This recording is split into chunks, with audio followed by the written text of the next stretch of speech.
عثمان साहब अपनी मुहिम की तैयारी में मसरूफ़ थे।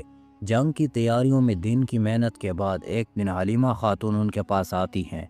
वो उस्मान साहब के सामने आकर धीरे से कहती है, सरदार आपके लिए एक अहम खबर है।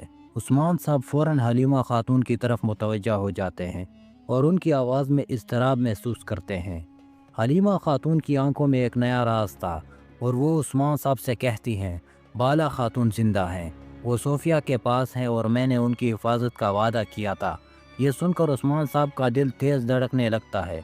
एक लम्हे के लिए वो साकत रह जाते हैं, जैसे ये खबर उनके लिए एक ख्वाब की तरह हो। उस्मान साहब की आंखों में उम्मीद की एक नई किरण चमक उठती है। वो फ़ौरन कहते हैं, हलीमा खातून आपकी बातों ने मेरी दुनिया बदल दी है।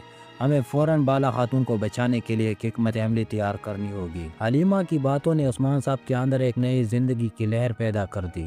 वो जानते थे कि अब उनका मकसद सिर्फ एक ही है, बाला खातून को बचाना। उस्मान साहब अपनी फ़ौज को तैयार करते हैं और एक मजबूत मनसूबाबंदी के तहत सोफिया के किले पर हमला करने की तैयारी करते हैं।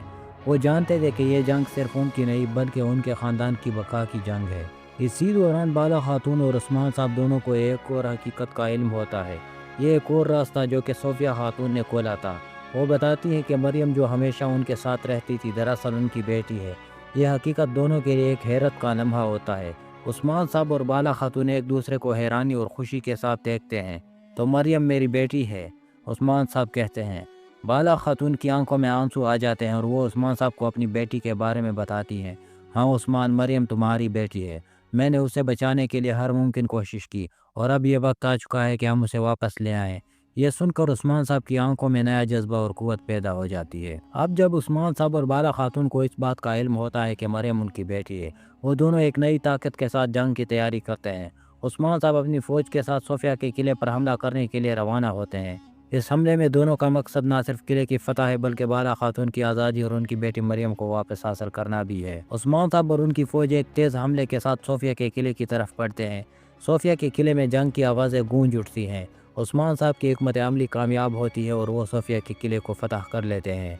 ये बड़ी जंग उस्मान साहब की फतह और बाला खातून और मरियम की आज़ादी पर ख़त्म होती है।